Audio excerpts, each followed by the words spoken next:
Good afternoon. Um, yeah. Hey. Um, Good afternoon, good morning, good evening, good night, everywhere, anywhere you guys are.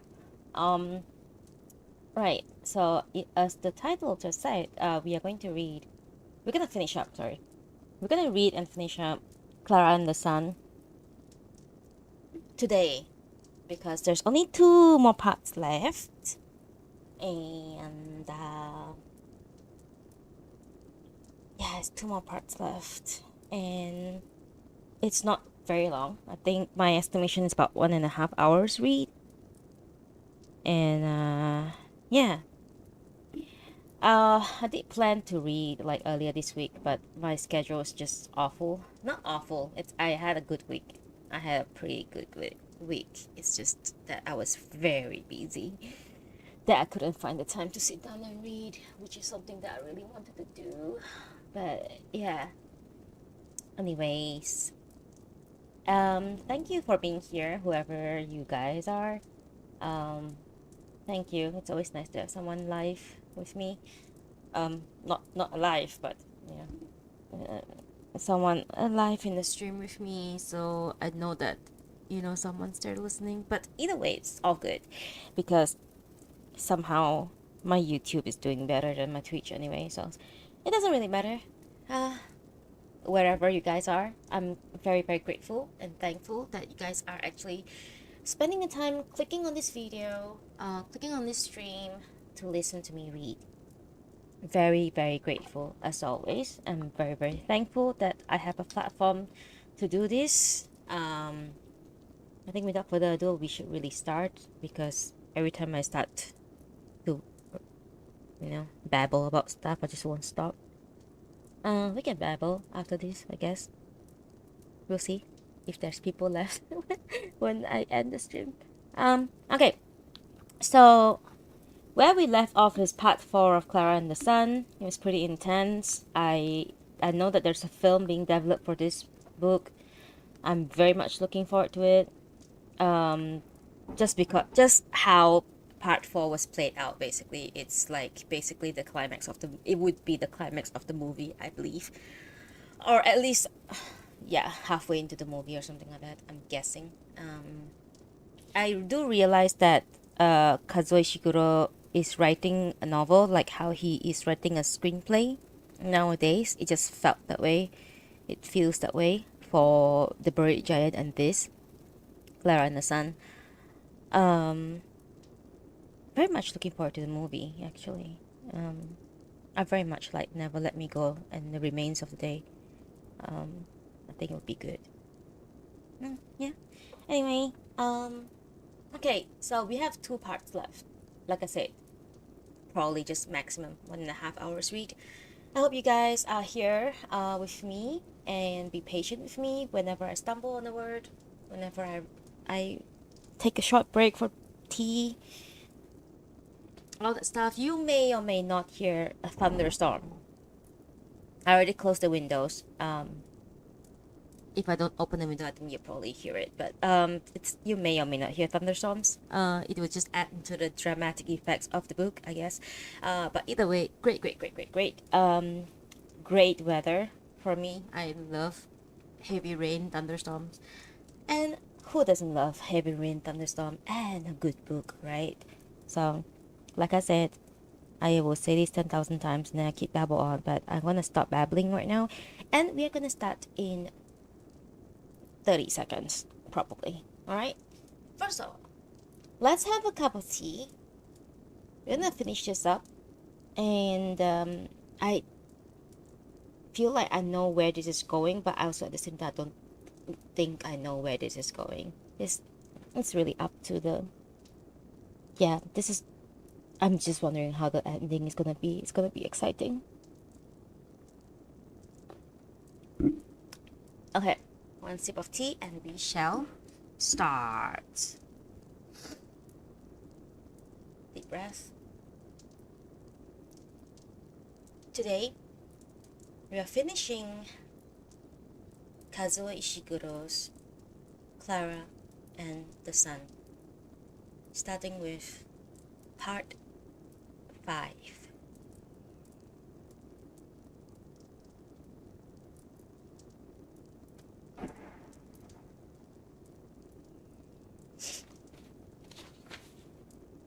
Part 5.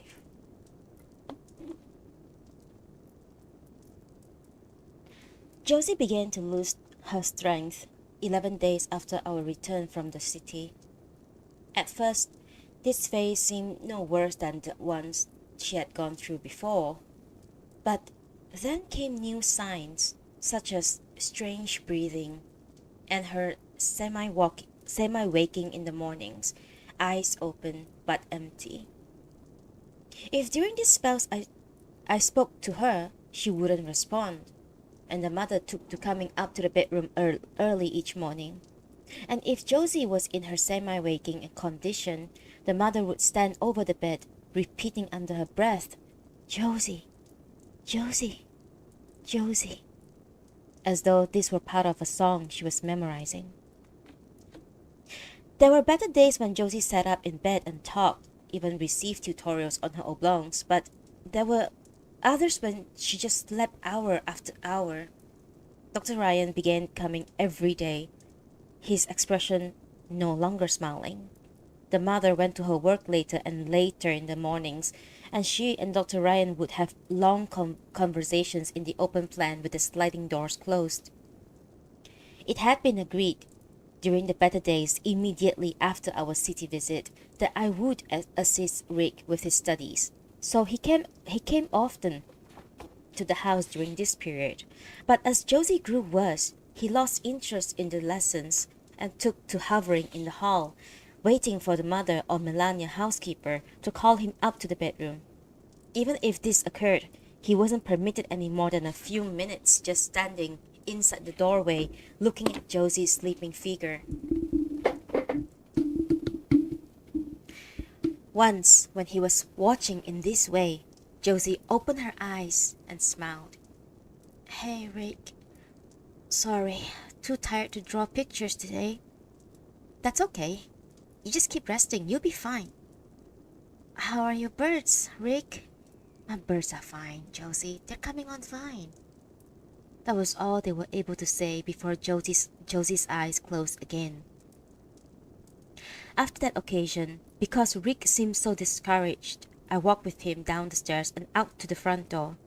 We then stood on the loose stones together, looking at the grey sky. I could see he wanted to talk further, but perhaps aware we could be heard from the bedroom, he remained silent, prodding the stones with the toe of his sports shoes.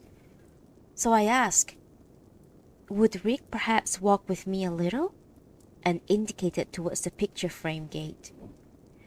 When we stepped into the first field, I saw that the grass was more yellow than it had been the evening we had crossed to Mr. McBain's barn. We walked slowly along the first part of the informal trail, the wind intermittently parting the grass to allow glimpses of Rick's house in the distance. We reached a spot where the informal trail widened into a kind of outdoor room, and there Rick stopped and turned to face me, the grass rustling around us. "Josie's never been this bad before," he said, looking down at the ground. "You kept saying there was a reason to hope. You kept saying it like there was a special reason. So you had me hoping too." "I am sorry. Perhaps Rick is angry. The truth is, I have been disappointed too. Even so, I believe there is still reason for hope. Come on, Klara. She's just getting worse. The doctor, Mrs. Arthur, you can't see it. They have just about given up hope." "Even so, I believe there's still hope. I believe help might come from a place the adults haven't yet considered. But we need to do something now, quickly." "I don't know what you're talking about here, Klara. I guess it's to do with this big deal you can't share with anyone else." "To be truthful, ever since we returned from the city, I've been unsure. I was waiting and hesitating, hoping the special help would come regardless. But now I believe the only right course must be for me to go back and explain. If I made a special plea. But I shouldn't talk about this anymore. I need Rick to trust me once more. I need again to go to Mr. McBain's barn. So you want me to carry you again? I must go as soon as possible. If Rick isn't able to take me, I'll try on my own. Whoa, hold on. Of course I'll help. I don't see how this helps Josie, but if you say it will, then of course I'll help. Thank you. Then we must go without delay this evening. And like the last time, we must get there just as the sun is going down to his rest. Rick must meet me here, this same spot, at 7:15 this evening. Will you please do that? 100% I will. Thank you. There's one thing further. When I reach the barn, I'll of course offer my apologies. It was my error. I underestimated my task, but I must also have something else, something extra with which to plead. This is why I must ask Rick now, even though it might be stealing privacy. You must tell me if the love between Rick and Josie is genuine, if it's a true and lasting love. I must know this, because if the answer is yes, then I'll have something to bargain with, regardless of what occurred in the city. So please think carefully, Rick, and tell me the truth. I don't need to think. Josie and I grew up together and we are part of each other, and we have got our plan. So of course our love's genuine and forever, and it won't make any difference to us who has been lifted and who hasn't. That's your answer, Klara, and there won't be any other. Thank you. Now I have something very special, so please don't forget. Meet me here again at 7:15, this very place where we are standing. Now, I was more accustomed to riding on Rick's back, but I often reached out a free hand to help part the grass. Not only was the grass more yellow than on our previous journey, it was more soft and yielding, and even the clouds of evening insects broke kindly against my face as we passed through them. This time, the views never became partition, and once the third picture frame gate was behind us, I had a clear view ahead of Mr. McBain's barn. The white-orange sky above it, and the sun already rose close to the top of the roof's triangle. As we came into the low-cut grass area, I asked Rick to stop and let me down. Then, as he and I stood watching the sun sink lower and lower, the barn's shadow, as it had the last time, came stretching towards us across the weave-patterned grass. Once the sun went behind the barn's roof structure, I remembered how important it was not to take any more privacy than necessary and asked Rick to leave me. "What goes on inside there?" he asked. But before I could give any sort of response, he touched my shoulder kindly and said, "I'll be waiting. Same place I was last time."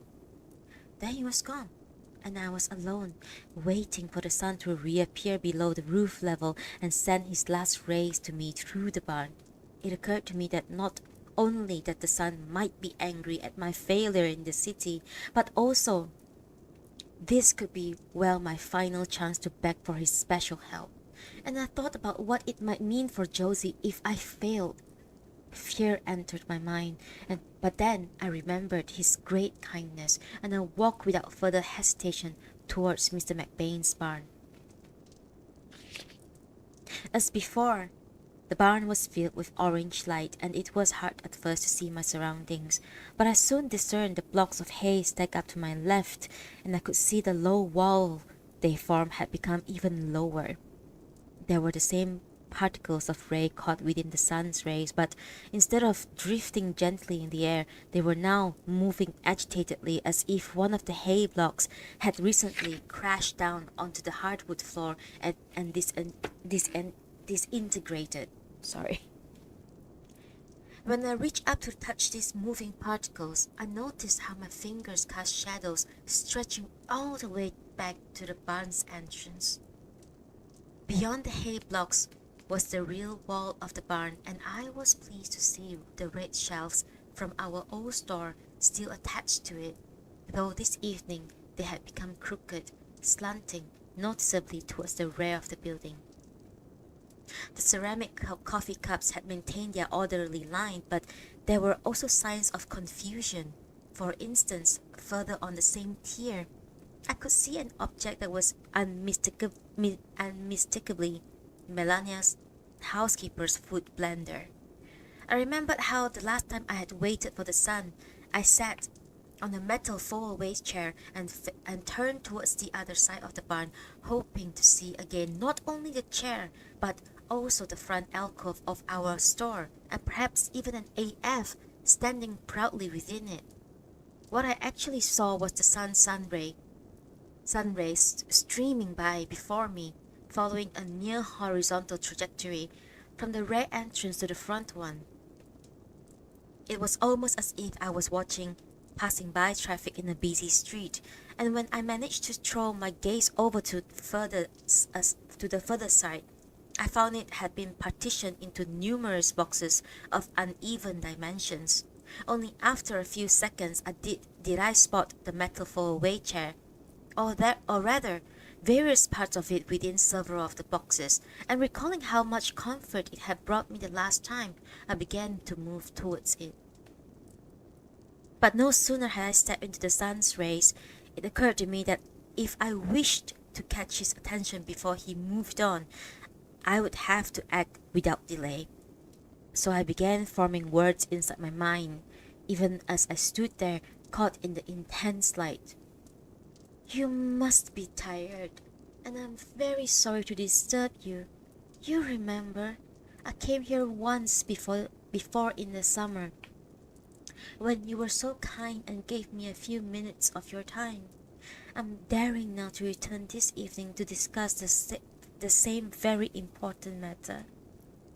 These words had barely shaped themselves when the memory came into my mind of that day of Josie's interaction meeting, and the angry mother striding into the open plan shouting, "Danny's right! You shouldn't be here at all!" And almost simultaneously I noticed in one of the boxes to my right angry cartoon writing like that I had seen from the car on a building of the city. Regardless, I let more half-formed words rush through my mind. "I know I've no right to come here like this, and I know the sun must be angry with me. I let him down, failing completely to stop the pollution. In fact, I see now how very foolish I was in not considering there would be a second terrible machine to allow pollution to continue without a pause. But the sun was watching at the yard that day, so he will know how hard I tried and how I made my sacrifice, which I was only too pleased to do so, even if now my abilities aren't perhaps what they were. And you must have seen how the father too helped and did his utmost, even though he knew nothing about the son's kind agreement, because he saw my hope and placed his faith in it. I sincerely apologize for underestimating my task. It was my error, and no one else's. And though the son is right to be angry with me, I'm asking he accept that Josie herself is completely innocent. Like the father, she never knew about my agreement with the son and still has no idea. And now she's becoming weaker and weaker each day. I've come here this evening like this because I've never forgotten how kind the son can be. If only he would show his great compassion to Josie, as he did that day to Beggarman and his dog. If only he would send Josie the special nourishment she so desperately requires." As these words swept through my mind, I thought of the terrible bull on the way up to Morgan's Falls, of its horns and its cold eyes, and of the feeling I had at the moment of some great error having been made, to allow a creature so filled with anger to stand unconstrained up to the sunny grass. I heard the mother's voice somewhere behind me on the path shout, "No, Paul, not now, and not in this goddamn car!" And saw the lonely woman sitting by herself in Mr. Van's diner, unnoticed even by the diner manager, pressing her forehead against the window towards the dark street outside, and it occurred to me how very much the woman resembled Rosa. But I realized I couldn't afford to become distracted, that the sun was likely to leave at any moment, so I let most thoughts stream through my mind, no longer shaping them into formal words. I don't mind that I lost my precious fluid. I would willingly have given more, given it all, if it meant your providing special help to Josie. As you know, since I was last here, I have discovered about the other way to save Josie, and if that was all that was left, I would do my very utmost. But I'm not certain the other way would work, however hard I tried, and so my deep wish now is that the sun will show his great kindness once more. The hand I had been holding out while crossing the sun's rays made contact with something hard, and I realized I was clutching on the frame of the metal four-way chair. I felt happiness to have found it again, but didn't sit down in case it appears disrespectful. Instead, I steadied myself behind it, holding its back with both hands. The sun's rays coming from the back of the barn were too intense to face directly, so though it might seem rude, I turned my gaze once more to the drifting shapes to my right, perhaps hoping to glimpse Rosa sitting in the lonely diner booth. But now, the sun's pattern had fallen across the front alcove, momentarily illuminating it, and I saw there was not an AF, but a large oval-shaped photograph fixed on the wall. It showed a green field on a sunny day, dotted with sheep, and in the foreground I recognized the four special sheep I had glimpsed from the mother's car returning from Morgan's Falls. They seemed even more gentle than I remembered, lined up as they were in a neat row, their heads lowered to partake on the grass. These creatures had filled me with happiness that day, helping me to erase the memory of the terrible bull, and I was pleased to see them again, if only in this oval photograph. But something was wrong. Although the four sheep were positioned in a line, just the same formation I had seen from the car, here they had become oddly suspended, so they no longer appeared to stand on the surface of the ground. As a result, when they stretched down to eat, their mouths couldn't reach the grass, giving these creatures, so happy on the day, a mood of sadness. "Please don't go away just yet," I said. "Please give me one more brief moment. I know I failed to perform the service I promised you in the city, and I have no right to ask anything further of you, but I am remembering how delighted you were that day Coffee Cup Lady and Raincoat Man found each other again. You were so delighted and couldn't help showing it. So I know just how much it matters to you that people who love each other are brought together even after many years. I know the sun always wishes them well, perhaps even help them to find each other. Please then consider Josie and Rick. They're still very young. Should Josie pass away now, they'll be parted forever.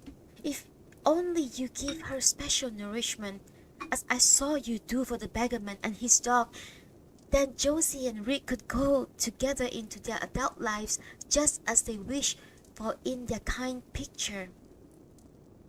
I can myself vouch that their love is strong and lasting, just like that of the Coffee Cup Lady and Raincoat Man."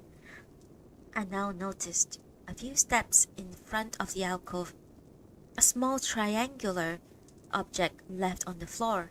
I thought for an instant that it was one of the pointed pie slice that diner manager had been displaying on his see-through counter, and I recalled Mr. Vance's unkind voice saying, If you're not seeking favoritism, then why am I sitting here in front of you now? And Miss Helen saying quickly, we are asking him to exercise favoritism, of course we are.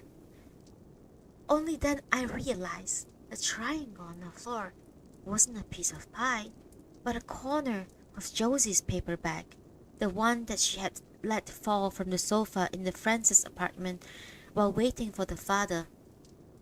In fact, it wasn't triangular at all, but had merely appeared that way because only the one corner was protruding out of the shadow. To the left of the front alcove, boxes were drifting and overlapping as if in the evening wind. I saw in several one of them the flash of bright colors and noticed they contained, even if only in the background, the bottles display I had glimpsed in the store's new window. The bottles were illuminated in the contrasting colors, and in certain boxes I spotted also parts of the sign that said recessed lighting. I knew then that my time was running out, and so continued quickly. I know favoritism isn't desirable, but if the sun is making exceptions, surely the most deserving are young people who love one another all their lives. Perhaps the sun may ask, how can we be sure? How can children know about genuine love? But I've been observing them carefully and I'm certain it's true. They grew up together and they have become a part of each other. Rick told me this himself only today. I know I failed in the city, but please show your kindness once more. And give your special help to Josie. Tomorrow, or perhaps the next day, please look in on her and give her the kind of nourishment you gave Beggarman. I ask you this, even though it may be favoritism, and I failed in my mission. The sun's evening rays had started to fade, leaving the beginnings of darkness inside the barn, although I had been trying to remain facing the rare opening through which his light had been coming. I had been for a little while aware of some separate light source behind me over my right shoulder. I had assumed at first it was some further manifestation of the colored bottle display, but the sun's own light in the barn continued to reduce. This new light source had become harder to ignore. I now turned around to look at it, and was surprised to see that the sun himself, far from leaving, had come right within Mr. McBain's barn and installed himself almost at floor level between the front alcove and the barn's front opening. This discovery was so unexpected, and the sun's presence in the low corner was so dazzling that for a brief moment I was in danger of becoming disoriented. Then my vision readjusted, and ordering my mind, I realized the sun wasn't really in the barn at all, but that something reflective had been left there by chance and was now catching his reflection during the last moments of his descent. In other words, something was behaving as the sun's mirror in much the way the windows of the RPO and the other buildings sometimes did. As I walked towards the reflective surface, the light became less fierce, though it remained glowing and orange amidst the surrounding shadows. Only when I was standing over it did the nature of the reflective object become clear. Mr. McBain, or one of his friends, had left leaning against the wall at this spot several rectangular sheets of glass stacked one upon the other. Perhaps Mr. McBain was finally planning to do something about his missing walls, and perhaps hoping to create windows. In any case, I could see reflected inside the glass rectangles, I estimated 7 in all, propped up almost vertically, the sun's evening face. I stepped closer still, almost speaking words out loud. Please show your special kindness to Josie. I stared at the glass sheets.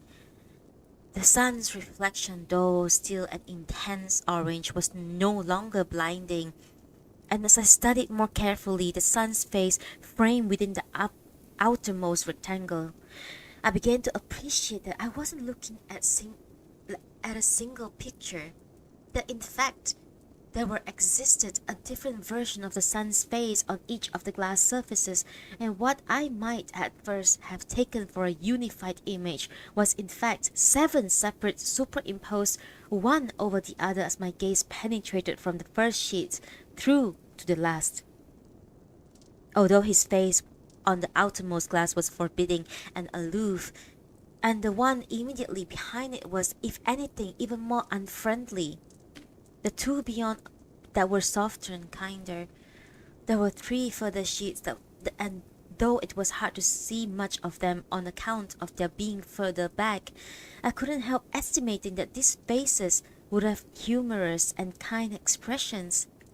In any case, whatever the nature of these images on each glass sheets, as though I look at them collectively, the effect was of a single face, but with a variety of outlines and emotions. I continued to stare intently, and then all the sun's faces began to fade together, and the light inside Mr. McBain's barn grew dim, and I could no longer see even the triangle of Josie's paper bag, or the sheep stretching down their mouth towards the out of the reach grass. I said, "Thank you for receiving me again. I am so sorry I wasn't able to perform the service I promised you.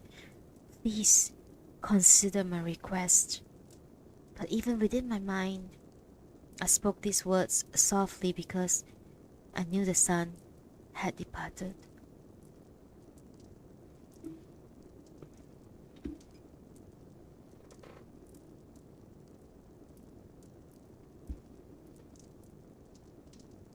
In the days that followed, Dr. Ryan and the mother often argued in the open plan on whether or not Josie should go to the hospital, and although their words collided, I could see them through the sliding doors. They seemed always in the end to agree that such a place would only contribute to her misery. Despite disagreement, each time Dr. Ryan came, they would go into the open plan and go through the discussion all over again. Rick came each day and took his turn sitting on the bedroom, watching over Josie, while the mother and Melania housekeeper rested. Both adults by this point had ceased to keep traditional hours, sleeping only when they became overwhelmed by tiredness. My own presence, though appreciated, was for some reason considered insufficient by itself, even though the mother knew I was likely to spot danger signals before anyone else. In any case, as the days passed, the mother and Melania housekeeper became so tired it showed in their every movement. Then 6 days after my second visit to Mr. McBain's barn, the sky grew unusually dark after breakfast. I say after breakfast, though by then all household routine had become so disrupted there were no breakfast or any other meals being taken at their usual times. That particular morning, the sense of disorientation was made worse by the sky's darkness, and Rick's arrival was one of the few things that reminded us it wasn't night. It wasn't still night. As the morning continued, the sky grew ever darker. The clouds more dense. Then the wind grew very powerful. A loose section of the building started to bang at the rear of the house, and when I looked from the bedroom front window, the trees at the rise of the road were bending and waving. But Josie slept on, oblivious, her breathing shallow and rapid. Midway through the dark morning, Rick and I were watching Josie. Melania housekeeper appeared. Her eyes half closed with tiredness, said that it was her turn to take over. I then watched Rick descend to the staircase in front of me, shoulders heavy with sadness, and sit down on the lowest step, deciding it's best to give him privacy for a few moments. I had gone past him and into the hall when the mother came out of the open plan. She was in the thin black dressing gown she had been wearing throughout the night, which displayed the fragility of her neck, and strode past quickly as though in need of her coffee. But at the kitchen doorway she turned, and noticing Rick sitting on the bottom step, stared at him. It took Rick a moment to realize the mother was looking at him, but when he did, he smiled with courage. Mrs. Arthur, how are you? The mother went on staring at him. Then he said, "Come on in here," and disappeared into the kitchen. Rick gave me a puzzled glance as he rose to his feet. Although the mother had not invited me, I thought it's best to follow behind him. The kitchen appeared different because of the darkened sky outside. The mother hadn't switched on any lights, and by the time we came in, she was gazing out of the large windows towards the road she normally took to her work. Rick stopped uncertainly near the island, and I myself paused at the refrigerator to give privacy. From the position, I was able to see the large windows and beyond the mother's figures, the highway rising into the distance and the waving trees. "I wanted to ask you something," the mother said. "It reminds me of Rick." "Please go right ahead, Mrs. Arthur. Please go right ahead, Mrs. Arthur. I was wondering if right now you might be feeling like you are the winner. Like maybe you have won." "I don't understand, Mrs. Arthur." "I've always treated you okay, haven't I, Rick? I hope I have." You certainly have. You have always been very kind and a great friend to my mother. So, I'm asking you. I'm now asking you. I'm asking you, Rick, if you feel like you have come out the winner. Josie took the gamble. Okay, I shook the dice for her. But it was always going to be her, not me, who won or lost. She bet high. And if Dr. Ryan's right, she might soon to be about to lose. But you, Rick, you played it safe. So that's why I'm asking you, how does it feel to you just now? Do you really feel like a winner?" The mother had said all this while staring at the dark sky, but now she turned to face Rick. "Because if you're feeling like the winner, Rick, I would like you to reflect on this. First, what exactly do you believe you have won here?" I asked because everything about Josie from the moment I first held her, everything about her told me she was hungry for life. The whole world excited her. That's how I knew from the start I couldn't deny the chance. I couldn't deny her the chance. She was demanding a future worthy of her spirit. That's what I mean when I say she played for the high stakes. Now what about you, Rick? Do you really think you were so smart? Do you believe of the two of you, you have come out the winner? Because if that's so, then please ask yourself this. What is it you have won? Take a look. Take a look at your future.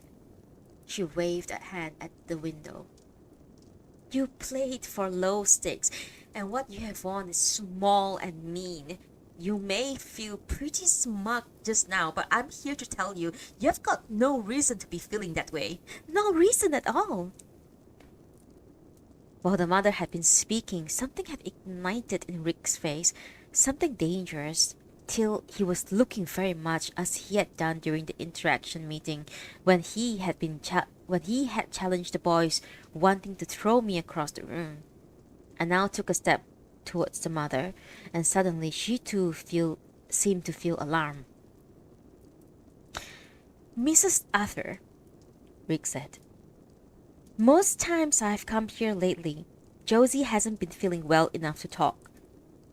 But last Thursday, she had a good day, and I was sitting close by the bed so I wouldn't miss anything. And what she said was that she wanted to give me a message for you, Mrs. Arthur, but one she wasn't ready for you to hear. What I mean is, she was asking me to hold this message for her till the correct time. Well, I'm thinking perhaps now's the correct time." The mother's eyes became large and filled with fear, but she said nothing. "Josie's message," Rick went on, "was something like this. She says that no matter what happens now, no matter how it plays out, she loves you and will always love you. She's very grateful you are her mother, and she has never even once wished for any other. That's what she said. And there was more. On this question of being lifted, she wants you to know that she wouldn't wish it any other way. If she had the power to do it again, and this time it was up to her, she says that she would do exactly what you did. And you will always be the best mother she could have. That's about it. As I say, she didn't want me to pass this on until the correct time. So I'm hoping I've judged this right, Mrs. Arthur, telling you now. The mother stared expressionlessly at Rick, but while he had been speaking, I had spotted something. Something possibly very important.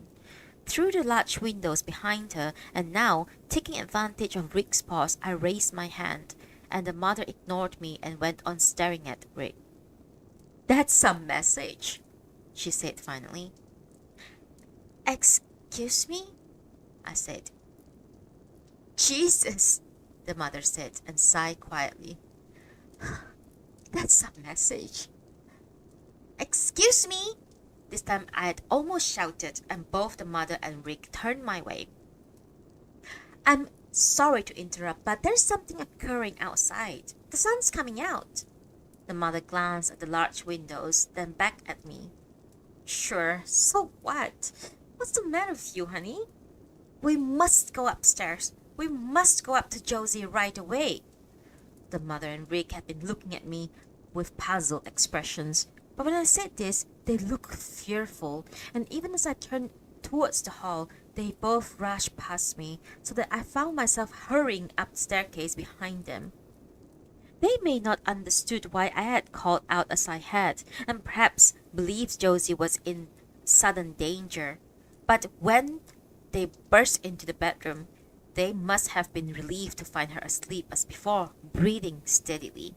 She was lying on her side, as she often did, her face mostly hidden by the hair falling over it. There was nothing unexpected about Josie herself, but the room was another matter. The sun's patterns were falling over various sections of the wall, floor, and ceiling with unusual intensity.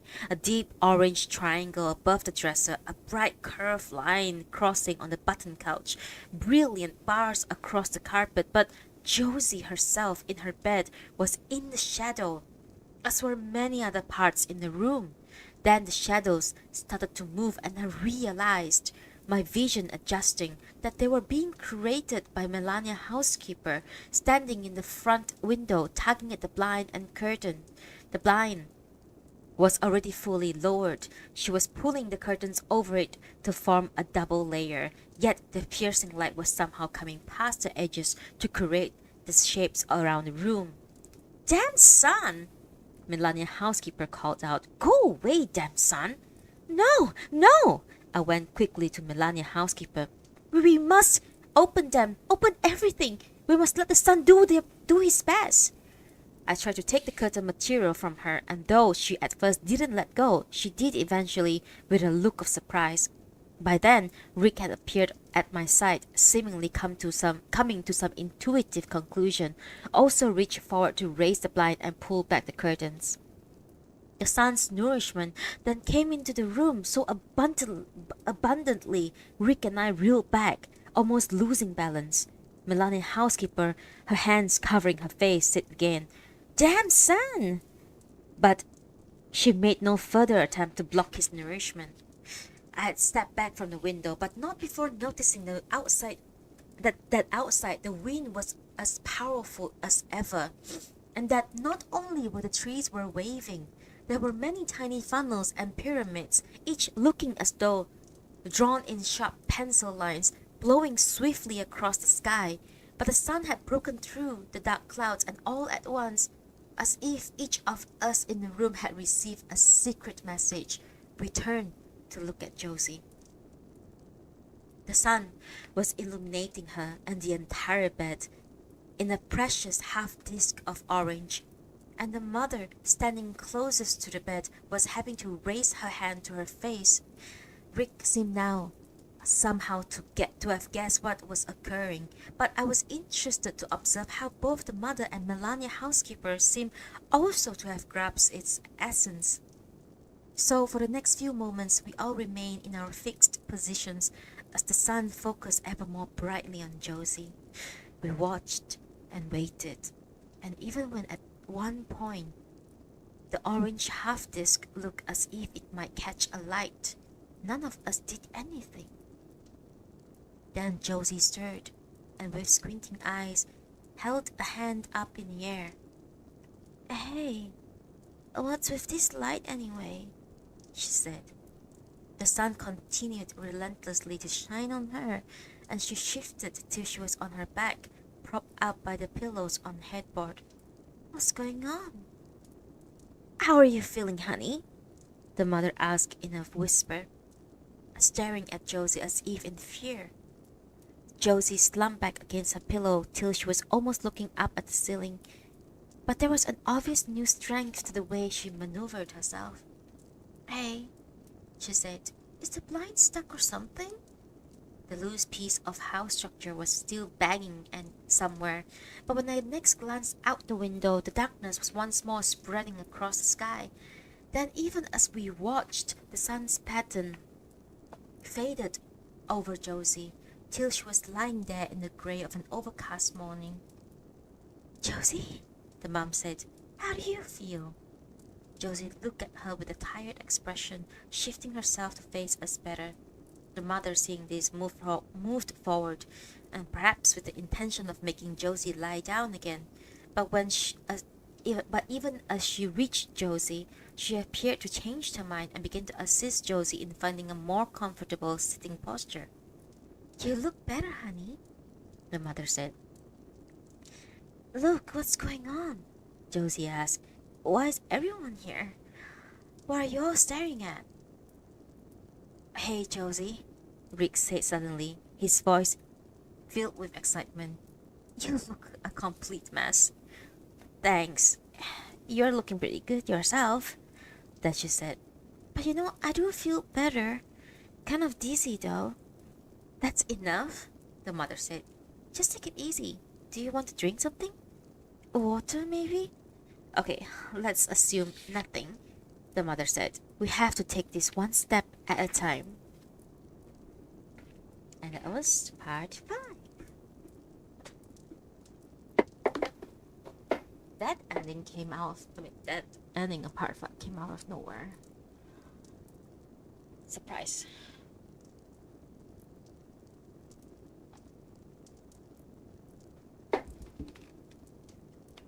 Okay.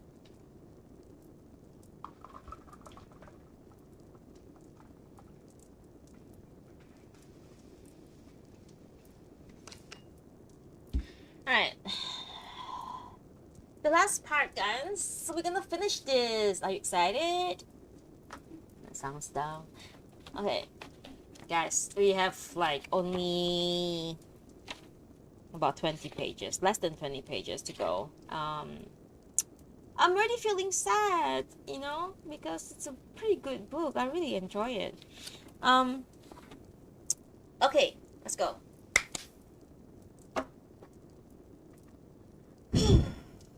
We are currently reading and finishing up Kazuo Ishiguro, Klara, and the Sun. Part 6.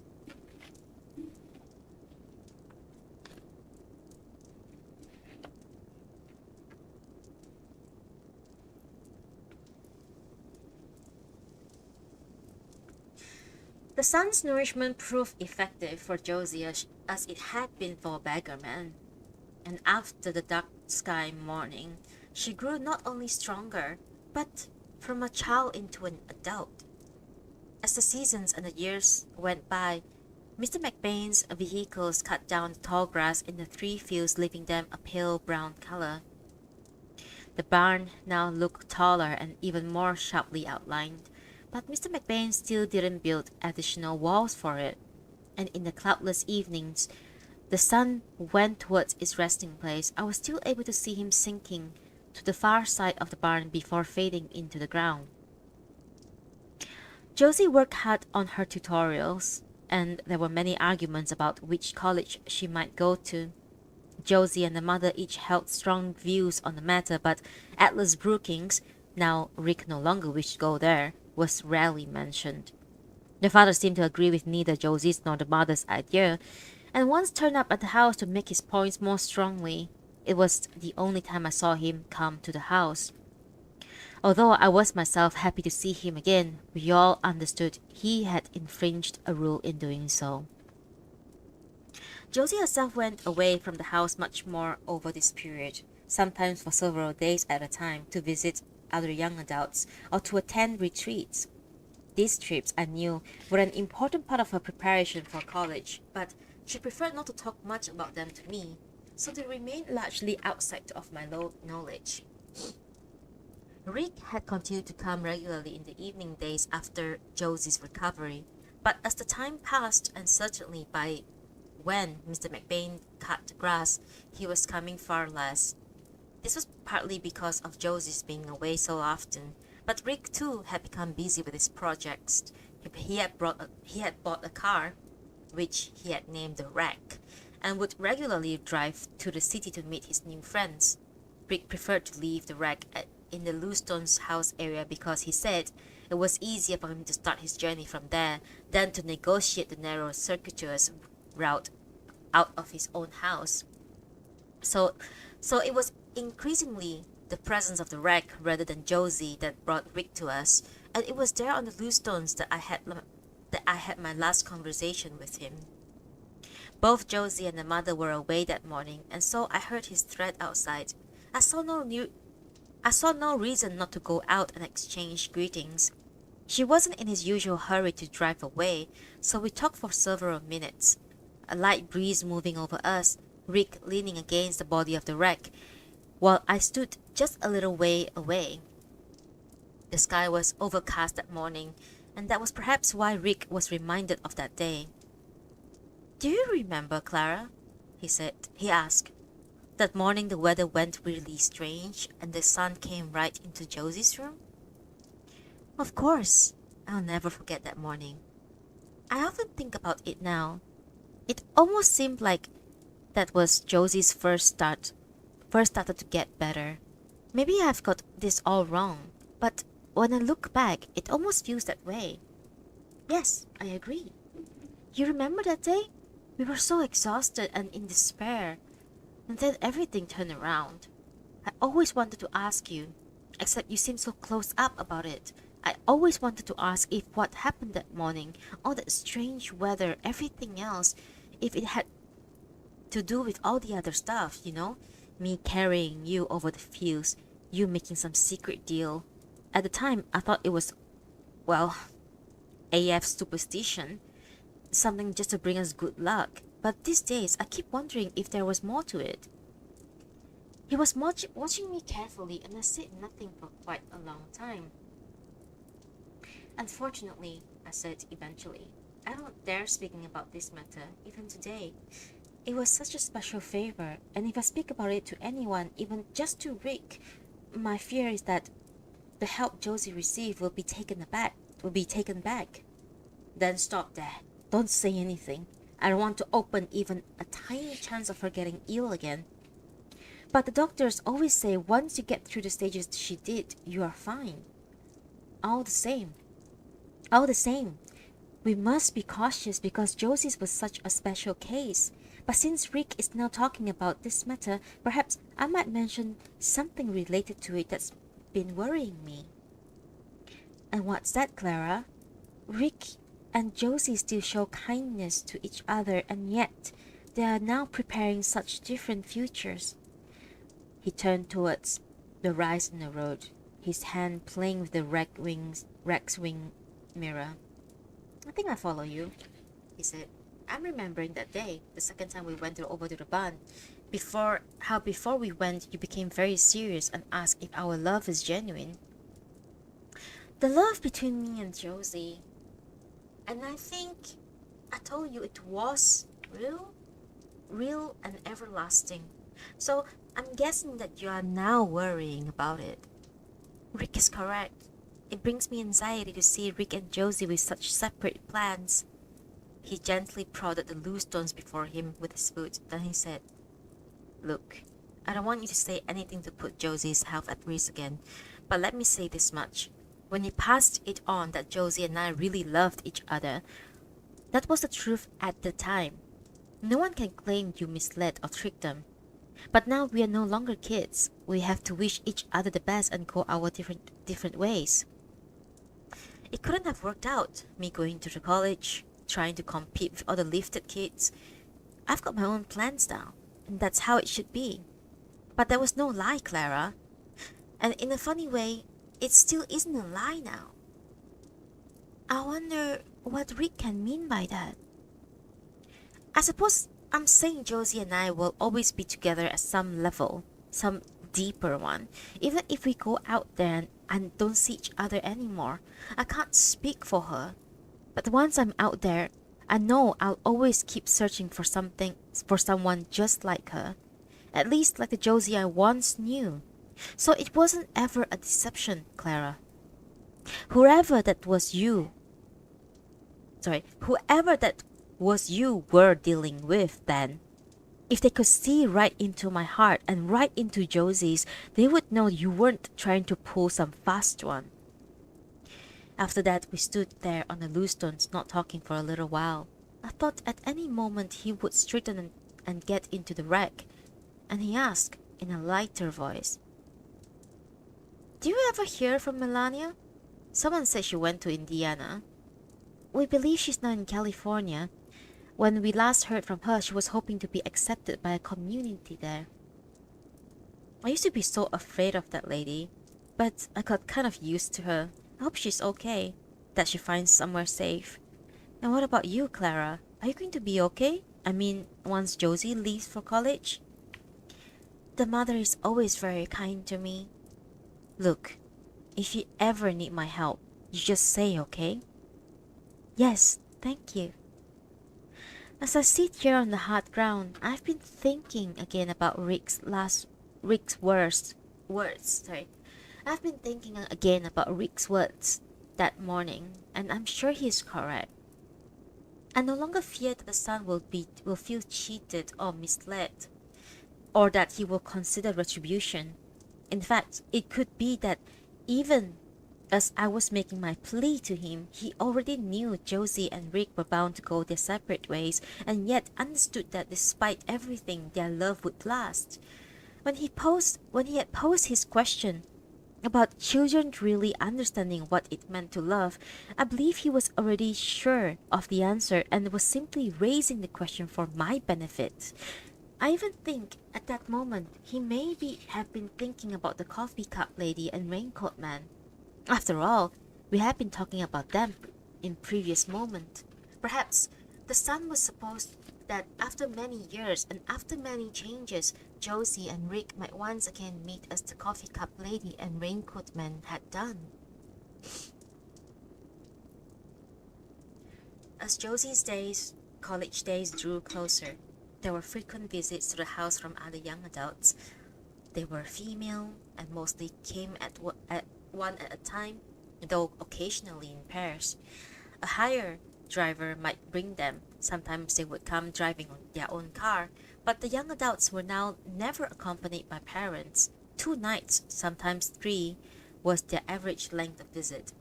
And I would know when such a visit was expected a day or 2 beforehand.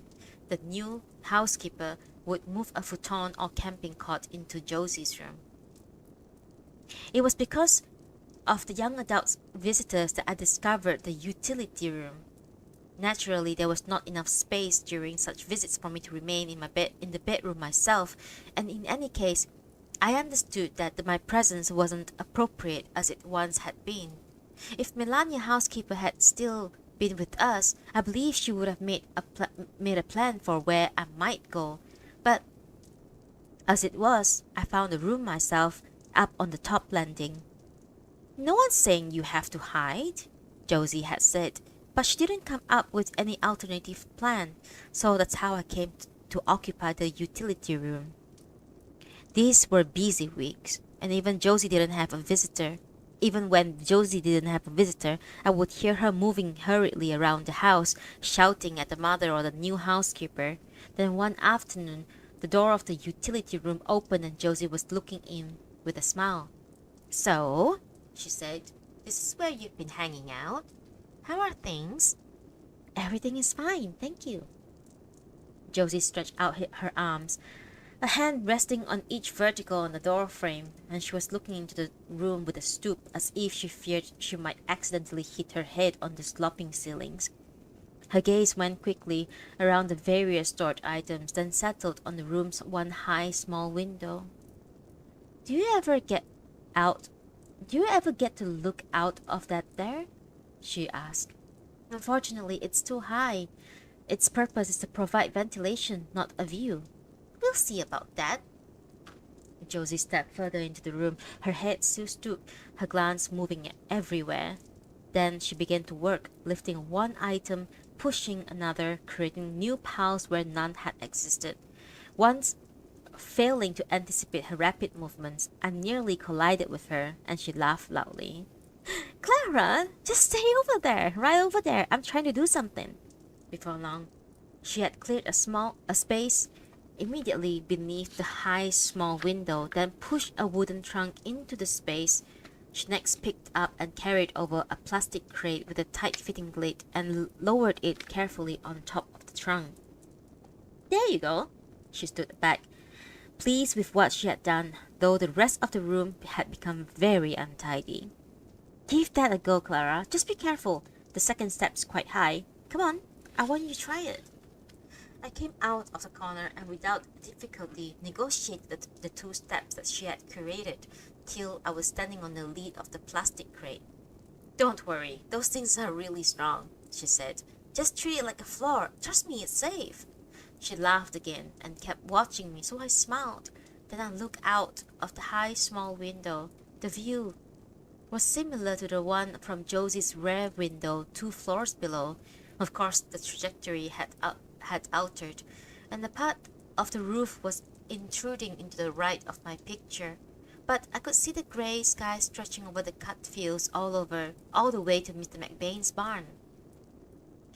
You should have told me before, Josie said. I know how much you love looking out. Thank you. Thank you so much. For a moment, we looked at each other with gentle smiles. Then she glanced around at the items strewn over the floor. Oh boy, what a mess. Okay, I promise to tidy everything. But just now, I've got to attend to something. Don't try doing any of this yourself. I'll do it later, okay? The mother, like Josie, had less to do with me during this period, sometimes not looking my way even when she encountered me around the house. I understood that this was a busy time for her, and also that possibly my presence brought back difficult memories. But there was one occasion when she gave me special attention. Josie herself was away that day, but it being the weekend, the mother was at home.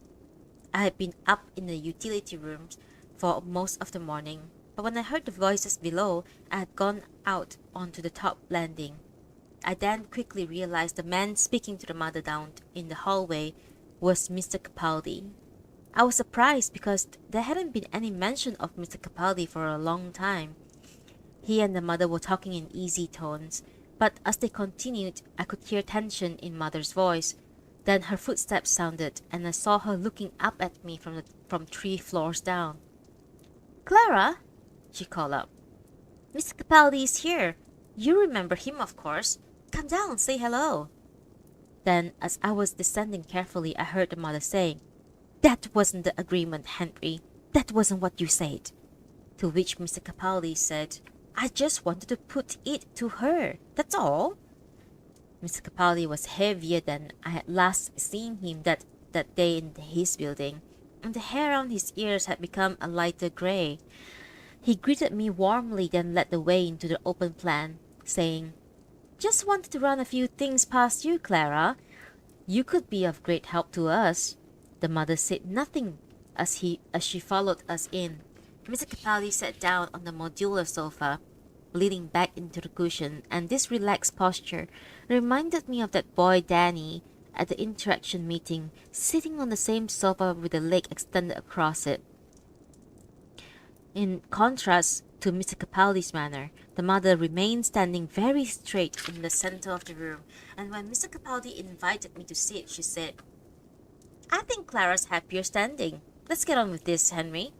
Come on, Chrissy. This is something we have to stress about.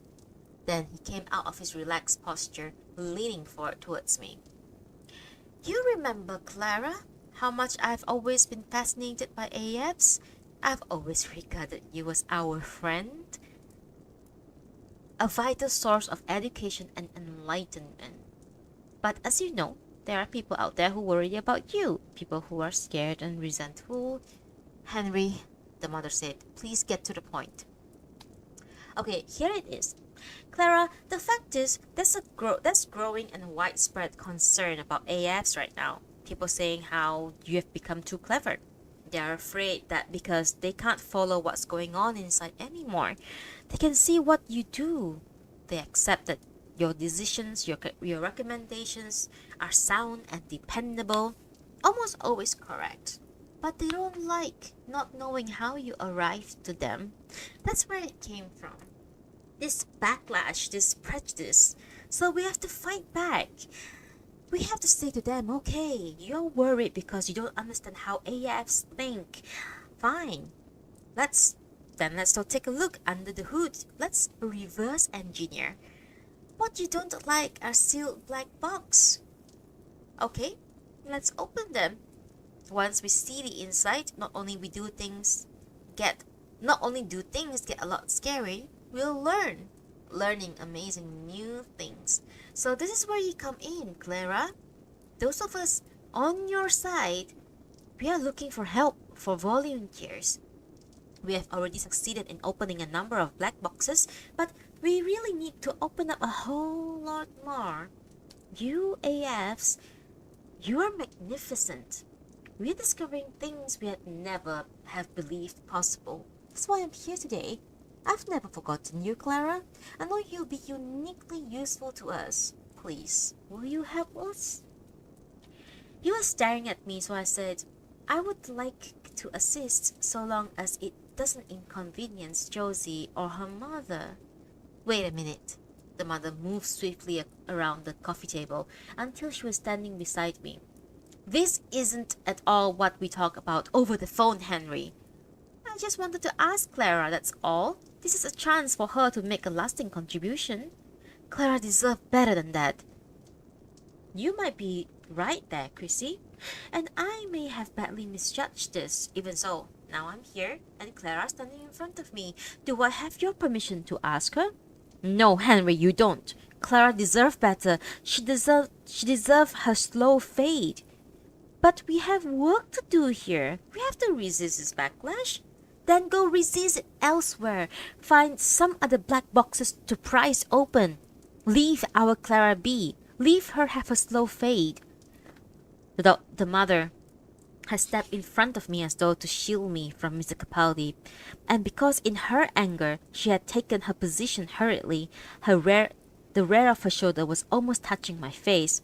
As a result, I not only became very conscious of her smooth woven fabric of her dark sweater, but was reminded of the moment she had reached forward and embraced me in front of her car, the time we had parked beside the Grind Our Own Beef Cafe. Peering around the mother, I saw Mr. Capaldi shake his head and lean back again into the cushions. I can't help feeling, he said, that you're still mad at me, Chrissy. That you have been mad at me for a long time, and that's unfair. Back then it was you who came to me. Remember? And I just did my best to help you. I'm glad it worked out well with Josie in the end, I truly am. But there's no reason for you to be so mad at me all the time.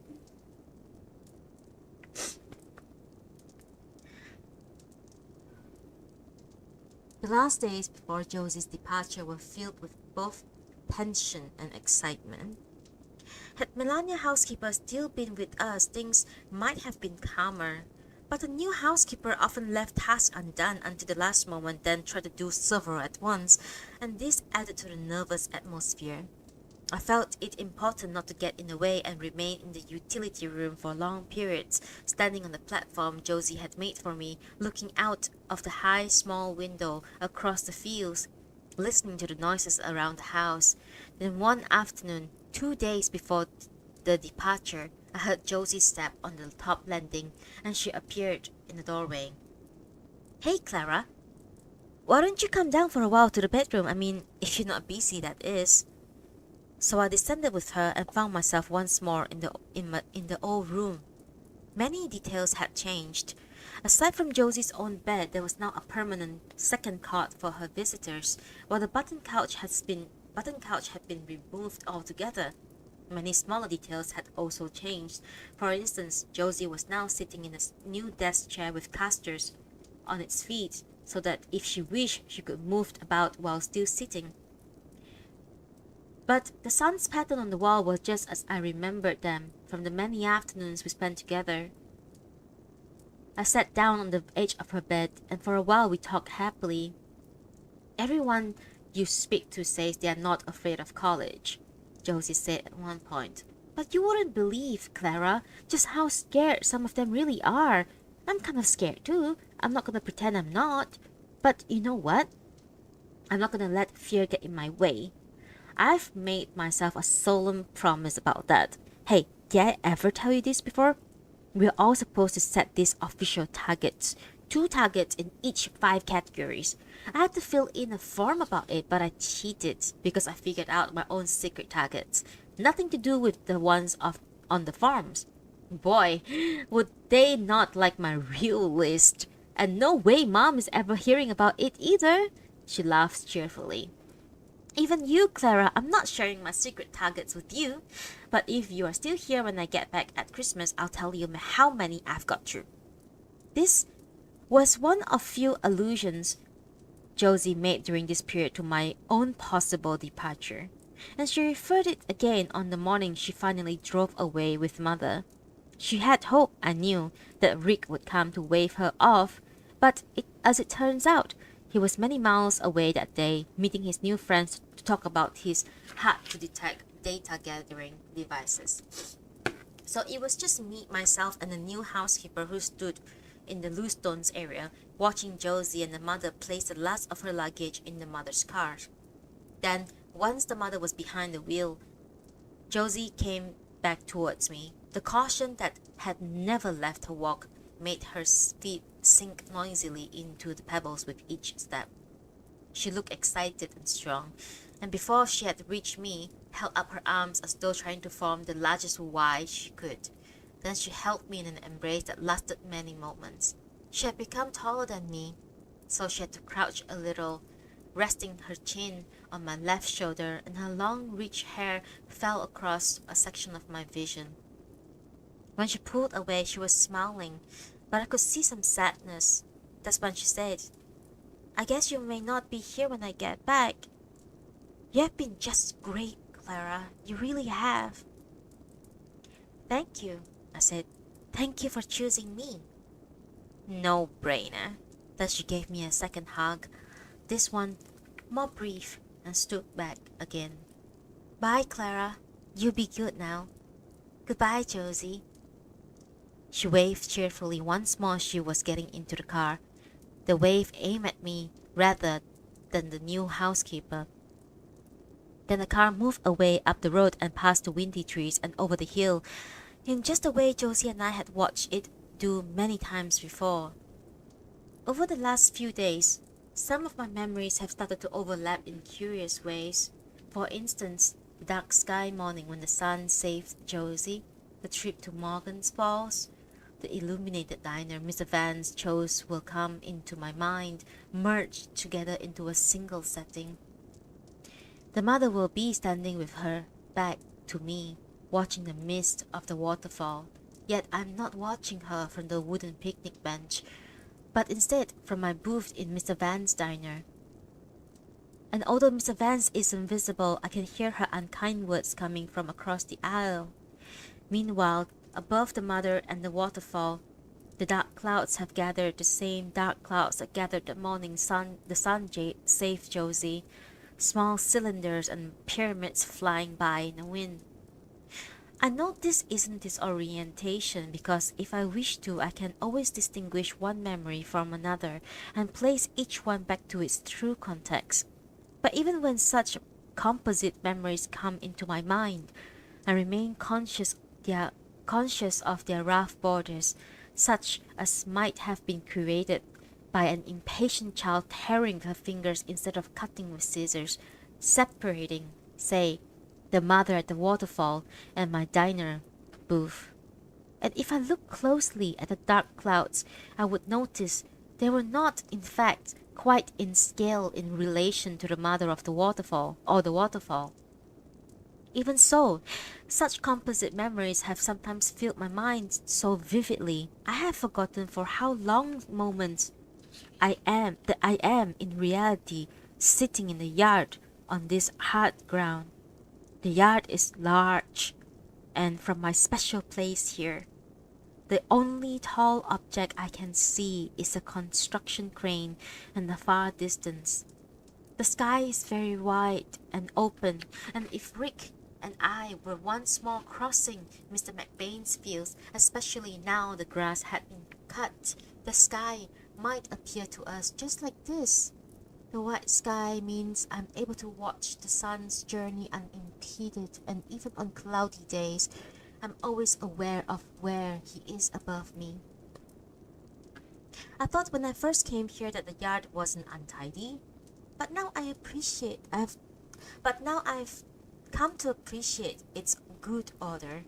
The initial impression I realized was due to the many objects here having in themselves an untidy identity, with the remains of severed cables protruding, or with dented grill panels.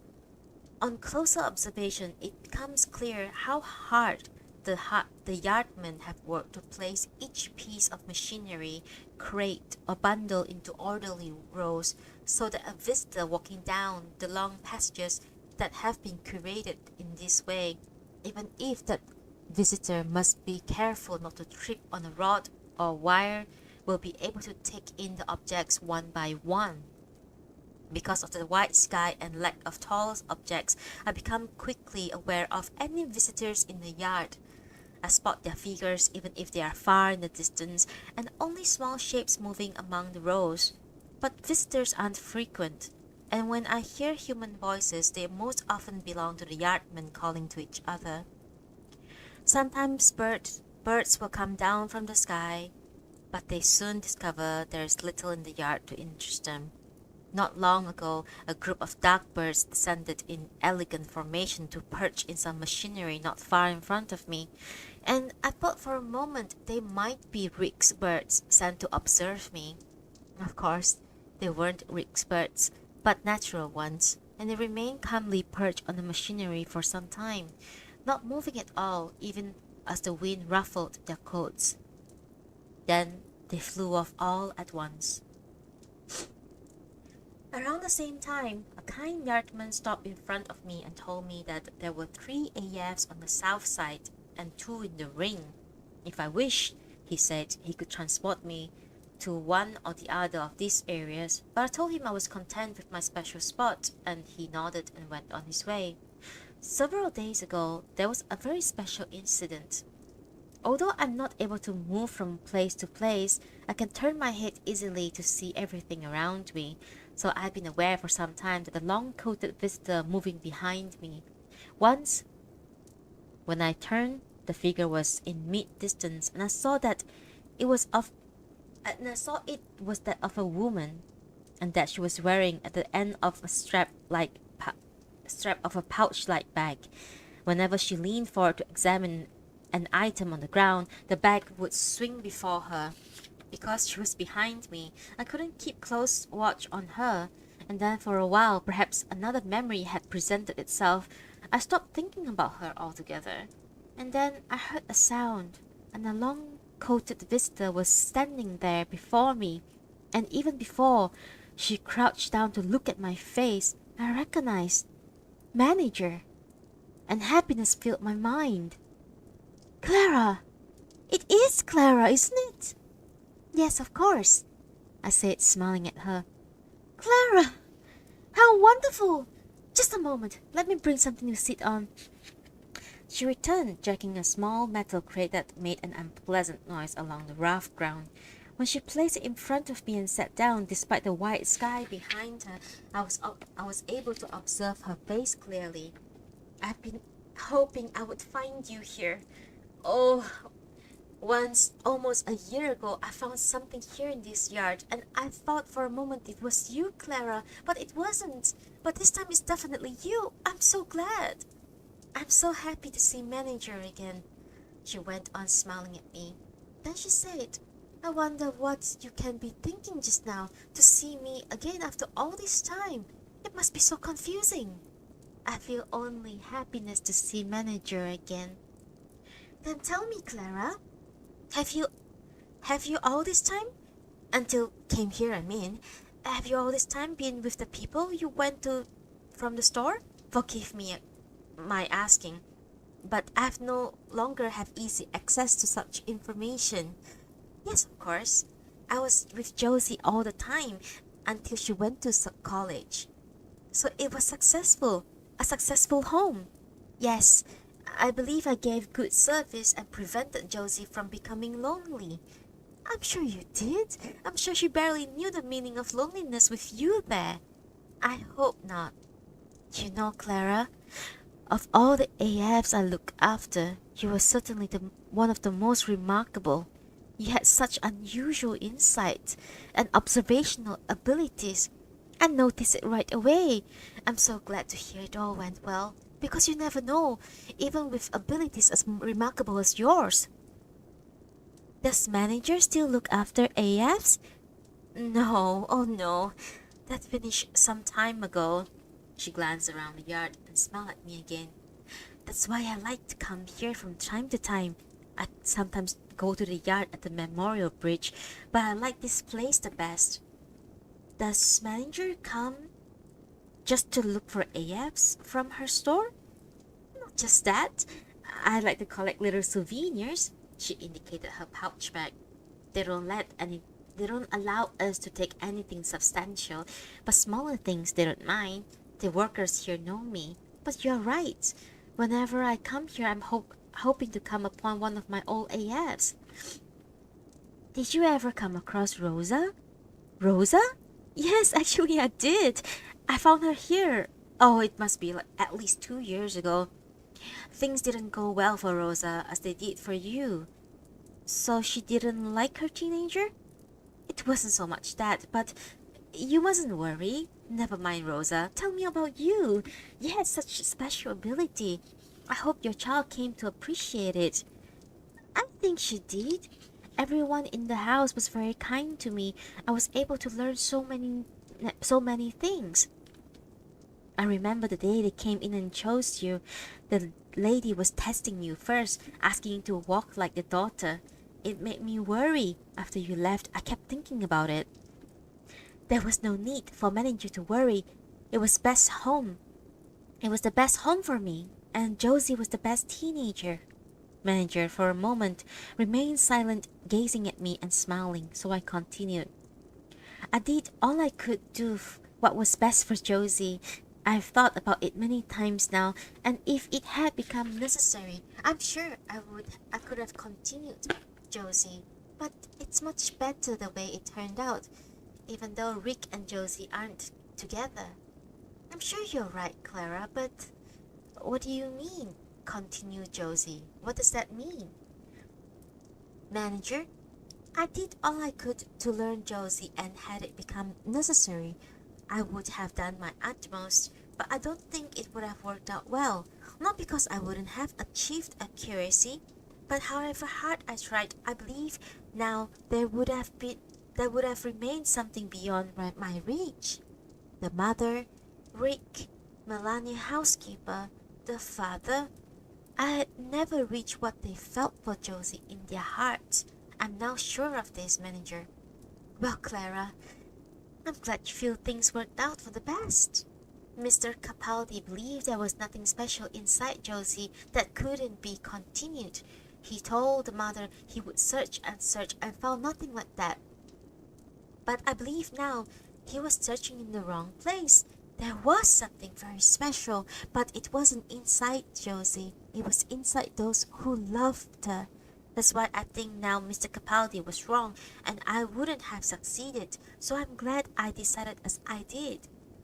I'm sure that's right, Klara. It's what I always want to hear when I come across my AFs again. That you are glad about how it all went. That you have no regrets. Do you know there are some bee trees over there? Over on that far side? They are not from our store, but if you would like some company, I could ask the man to move you. No, thank you, manager. You are as kind as ever, but I like this spot and I have my memories to go through and place in the right order. That's probably wise. I wouldn't have said this in the store, but I was never able to feel towards B3s as I did towards your generation. I often think the customers felt something similar, that they never really took to them for all the B3's technical advances. I'm so glad I came across you today, Klara. I've thought about you so often. You are one of the finest I ever had. She rose to her feet, her back swaying again in front of her.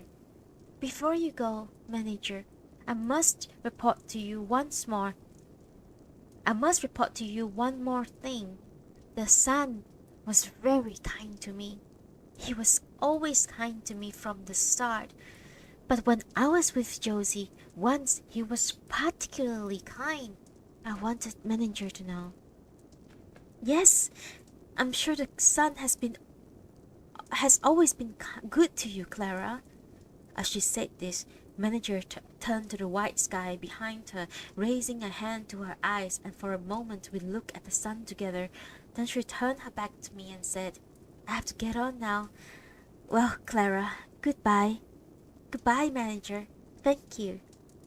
She reached down to the metal crate she'd been sitting on and dragged it back to the original position, making the same unpleasant sound. She then walked away down the long passage between rows, and it was noticeable how she walked differently to the way she had in the store. With each second step, she would lean to her left in a way that made me worry her long coat on that side might touch the dirty ground. When she was mid-distance, she stopped and turned, and I thought she might look back one last time at me, but she was gazing at the far distance, in the direction of the construction crane on the horizon. Then she continued to walk away.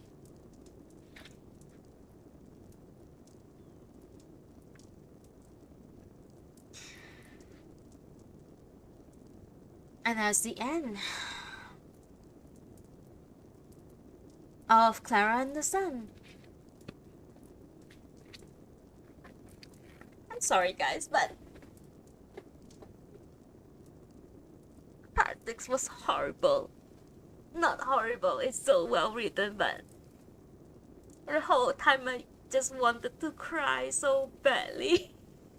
I'm not even kidding. It's so bad. I mean, it's so sad. Why would you buy an a robot for companionship and then throw her away when you don't need it anymore? Oh my god. It's oh god, this is wow, it's been a while since the book can make me cry, honestly. Oh my god, that was so sad. I'm sure you hear me sniffing throughout. I was holding it back. I held it back so hard. Oh my god. Fuck my life. It was so sad. Why would people do this?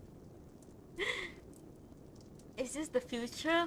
Is this what we're gonna live in? One day we can have a robot companion for your child, and then when they grow up, you just throw them into the yard? Bro, what's wrong with human beings? You know what?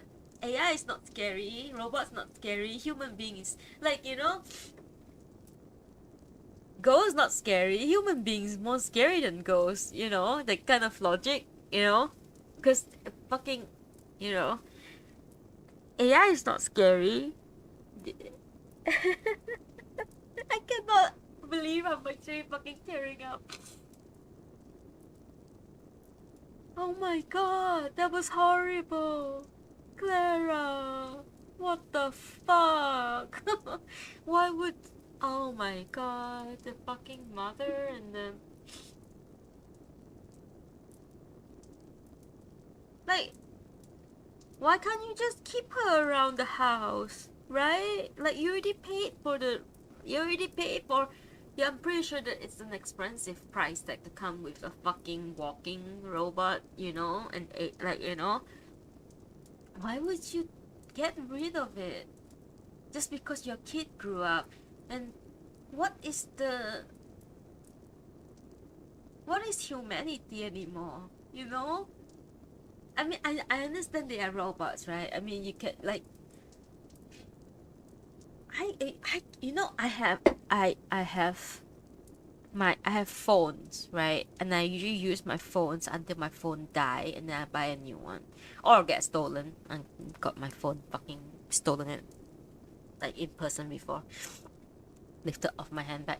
But like, I I have all these phones that I used before, like since I was a teenager, and I still have them, like a fucking Nokia 2210, I think. Like, I still have them.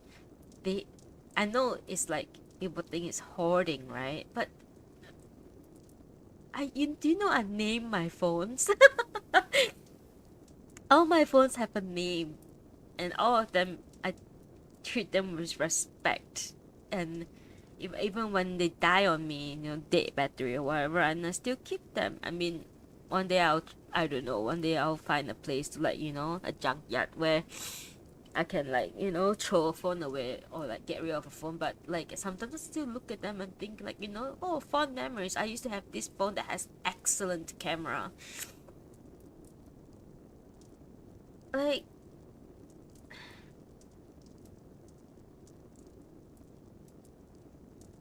wow, I'm just fucking tearing up because of a fucking book, bro. It's so sad. Why would they do this? I'm having a meltdown. There's no respect towards, like, you know, these things. They were in your life for a while, and then you get rid of them when you have no use for them.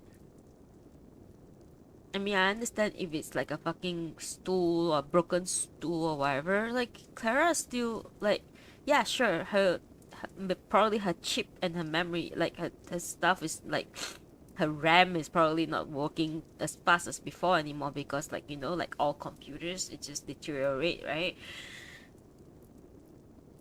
Can't they just keep her, like, unless she cannot move anymore and she just like, that's why they throw her to the yard, because she can't even walk around anymore, you know, because it seems like she can't move anymore, basically. That's why they towards the end they were like, oh, if you want to move over to the other side where there's some other AFs there, do you want us to move you there? Because she can't even walk there anymore, right? I can't tell if whether she can't walk there is because she got restrained or she just cannot walk anymore. Like, and you know, manager have a gate to her left, you know, her left foot. So that means she's probably like elderly now or something, or at least like if I can be completely honest, the last two chapters definitely a bit rushed. I feel like everything got jam packed into the two last parts, and it was pretty rushed, right? Oh, okay. This the Somehow she recovered and somehow she turned into an adult. It's almost feels a bit like, okay, I'm gonna be completely honest, right? Like, it's almost feels like Kazuo Ishiguro doesn't really know how to end the book. doesn't know how to end the story basically, and it's a problem with a lot of authors, a lot of like screenwriters for movies and everything. Like it's I mean Natsume Soseki has the same problem, like how I Am a Cat ending turned out. Like it was like just full on cat drowning scene just to end the book, you know. I feel like a lot of people don't like I mean, personally, whenever I write things, I also feel like it's a bit difficult. Like, how do I end this? You know, so like I guess I can tell like even the most skilled writer in the world don't really exactly know how to like finish the book. But um, but it is but part six was very painful for me. It's so sad. It's like all I can ask is why. Why would you do this?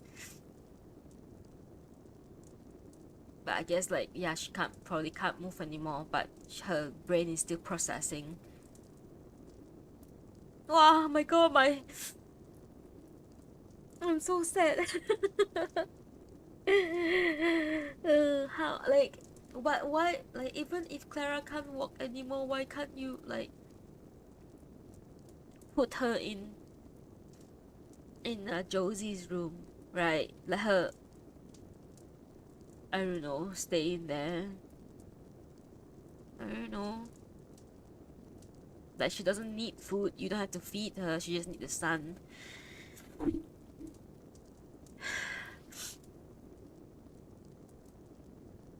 Yeah. Oh my god. There are people witnessing me crying over this fucking book. Hi, Marlboros. Oh my god. I'm so sad. I was like half expecting it to be like she just stay in the attic forever, like the utility room that as you call it, you know. That she'll be left behind and stay in the attic forever. Like you know, she occasionally can hear what's going on downstairs, but you know, even when Josie come home, you know, to visit, she doesn't really go up to the attic to like you know, say hi to Clara. Like she don't, like I was expecting that, you know, I was expecting they just left her in the attic and they just forget about her, and then but she can still hear, you know, that oh Josie's very happy now, and Josie comes home with a new boyfriend, and Josie got married, that kind of thing. Like I thought she would be able to experience that, but the fucking junkyard, fuck man, seriously. Like why would you do that? You already pay so much money to own this thing. Why would you throw her away even if she can't walk anymore? Wow, like you know, it really threw me off like hell. Like I was holding it back, man. I was like really trying my best not to like fucking sound like this when I was reading part six. It was so fucking bad. As soon as I ended, I knew the tears gonna fall. It's so bad. I was really, really half expecting she's gonna be left behind in the attic, not in the fucking junkyard with other junks. When she is not a junk, like what the manager say, she's like one of the most brilliant, you know, rope, like you know, AF that they created, and they just throw her to the junkyard. Fuck. Oh my god. Humans are a mistake. That's all I'm gonna say.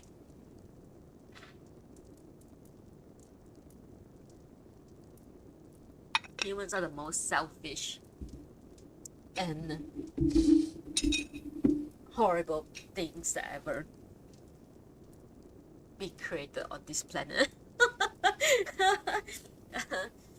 um, Humans are the worst evolution feature.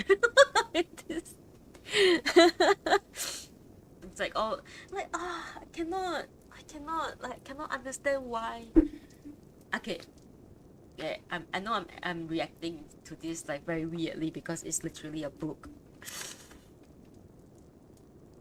Uh, wow, wow, wow, wow. I'm oh my god.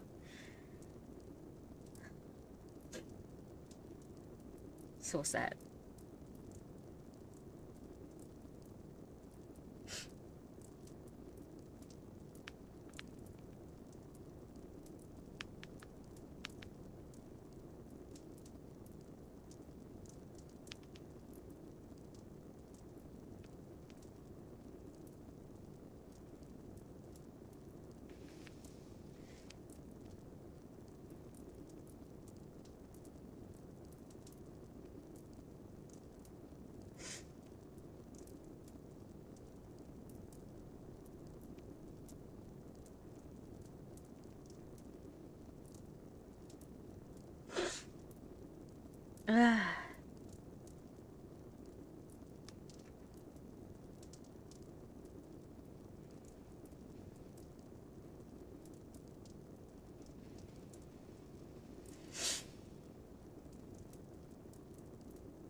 Oh my god. Oh my goodness.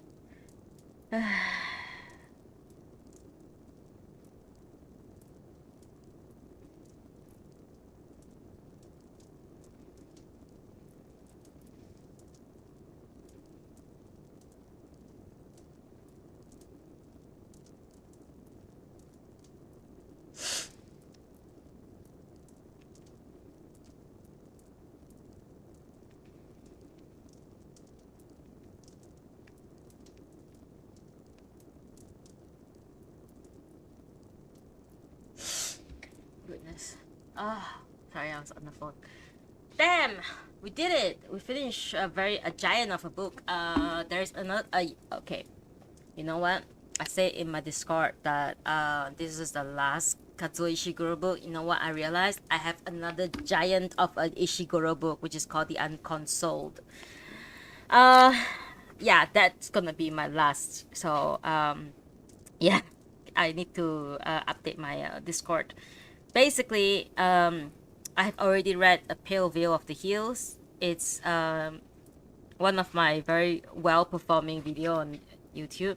An Artist of the Floating Wall. I've also read that, and it's the first part has 15k views. Just so you know, I am popular. No, just kidding me. The algorithm was very nice to that one, I think. Um, I also read Remains of the Day. I read When We Were Orphaned, and I read Never Let Me Go, Nocturnes, the short story compilation. I did it. Bird Giant, I also watched that. I also read that. Klara and the Sun did it. So I have one more. Kazuo Ishiguro book. I don't know why I thought I read everything. Smartass. I have a Unconsoled left. But I don't think I'm gonna read Unconsoled the next one. I'm gonna read a Natsume Soseki one first. I have a few Natsume Soseki books that I wanted to read. They are, yeah, yeah. I got them. I'm still very sad. Like, I have used Book Depository since 2010. It's a great place. I bought a lot of great books like that I cannot find in my country from that website, and it was great. I love it. Um, Thanks Amazon for killing it, for sure. Uh, so the last round, I bought like a fuck ton of like Soseki books because it's very difficult to find Natsume Soseki translated books in my country. So I got as many as I can. There are a lot of his books that weren't translated, so I couldn't get them at all. There were some translated, but they were very very rare. But I did my my partner did manage to get me Light and Dark, his last unfinished novel, but yeah, that's gonna take a while to get to me. But I got a lot of books. I got a lot of Natsume Soseki book, and then I'm gonna read like one Soseki book, and then I'm gonna read The Unconsoled. The Unconsoled is gonna take me a long time, and To be on completely honest, I don't know when's next time I can stream. So I'm gonna be a bit busy, but I will try my best to find time. Basically, um, I would love this to do this like every week. You know, like what I did last time, the 2002 and 2023. I thought 2022, 2023, I pumped out a lot of like reading sessions, like at least 3 sessions per week. It's pretty insane, but I also had a lot of free time at the time, so those those streams are like I it's there's so much that I feel like even if I don't stream for 6 months, people still have a lot of content to listen to. But anyway, um yeah, I have plans, but I don't know how good am I going forward. I cannot promise anyone anything. How often I can stream and all those stuff. So we'll see, okay? We'll see. Um yeah, can't promise you guys anything. Um I would like to stream at least like twice a month, but it's just I would like to read twice a month, but I don't think it's possible as of now. One I can only like as in October I can only say that I might only be able to stream one more time on the 31st of October, literally the beginning, literally 2nd of October and 31st October. It's yeah, it's just my schedule is quite fucked up. Got a new job. Um anyway, um yeah, it's fucking book, man. I'm crying like hell. Um I hope to be able to stream again for you all. I really cannot promise at all. Um, but let me think.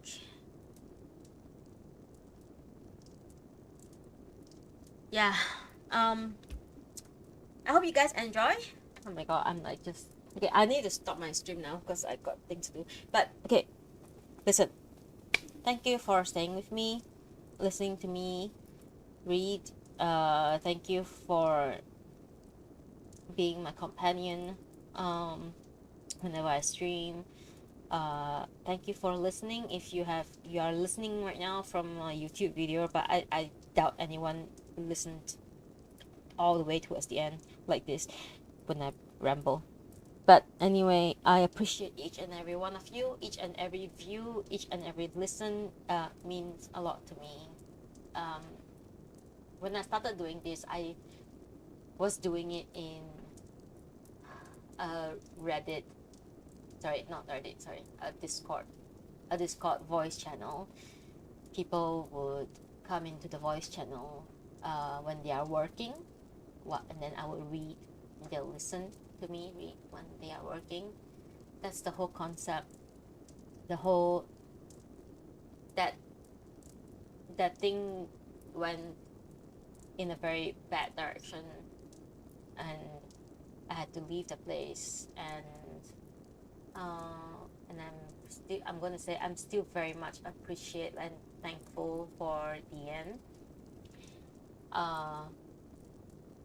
for encouraging me to open. I'm saying this like this is my last stream, it's not, but I'm just going to like tell you guys how I feel right now is that I'm very very grateful for Deanne and thankful that she encouraged me to do this on stream with this avatar. you know I don't want to call myself a VTuber, but I really am not.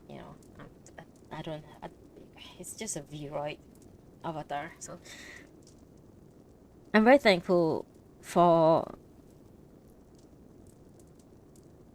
everyone who supported me, who some people do like all the subscribers in YouTube. I love all of you. Thank you so much. I hope that one day I can like turn this into a revenue, but you know what, as of now I enjoy doing what I do. I just like to read, that's all. And if you are there to listen to me, I'm grateful for all of you. To those who subscribe to me on Twitch, I'm so grateful for like it. Like even if you subscribe the lowest amount of subscription, I'm very grateful for you. I know I'm horrible in planning out my streams. I used to be very good at it, but I life happens. A lot of things happens, and I just very grateful for everyone who listens to me read. That's all. That's all. I'm sometimes I'm still very surprised that people would drop by on my YouTube channel on like a comment and say that I love your voice, or I'm just saying this, okay? People are writing that. I'm not saying that myself, okay? I love your voice, and it's very nice to listen to you. It's very calming. Thank you for reading this because it's in my book club, and I don't really want to read it myself. This is my assignment book. Thank you for reading it. It helps a lot in my assignment, or exam or test or anything. And I'm very, very happy that, I am able to help people, I think. But I think what really, really makes me feel happy is like, and now I know that one day if I'm not here anymore, my YouTube channel and all of my reading sessions, all of my reading streams, hundreds and thousands of hours of me reading is going to be on this earth forever in digital form. And if my loved one missed me, they can always go into my YouTube and listen to me talk, or like listen to me ramble, or listen to me rage at game, listen to me read a book calmly. you know, I'm I'm only able to do this because of everyone's support and everyone's encouragement, and I'm very, very thankful and grateful for everyone. I know it sounds very doom and gloom, but hey, you won't know when you're gonna die, right? So at least I know if I die now, means accident or whatever, I'll be here with you forever. Sounds a bit creepy, but if you need someone to lean on, I'm here for you. I won't disappear, and at least this is my legacy. That's all I can say. Anyway, thank you so much once again for listening to me cry. uh, Thank you. I'm so sorry I'm like this. I don't know why I'm always like this, but thank you so much for supporting me morally. And until the next time, I'll read you a very nice book again next time. Natsume Soseki next time. I haven't decided which title yet, but follow me on Discord. Don't bother with Twitter because it's pretty much abandoned. But anyway, yeah. Join my Discord. You get notifications there. Subscribe my YouTube channel for VODs, for reading every single reading stream is all there, so you'll find that. I have a playlist for everything, so look into my playlist and see anything that suits you fine. Until next time, I'm gonna see you guys next time. Bye bye. Don't be an asshole to another human being, and don't be an asshole to your belonging, because they all have feelings. Always remember, when you talk to your phone, when you're using your phone, when you're using your favorite cup, think of them as they are your companion. They are there with you, for you, and treat them with respect. Don't just throw them to the junkyard when you don't need them anymore. Give them a proper rest. Okay? Until next time, see you, and take care of yourself, and have a good day, week, weekend, and wherever. Good night, good evening, good morning, wherever you are. Thank you. I'll see you all soon. Bye bye. Okay. Thanks, Marlboros. Bye bye.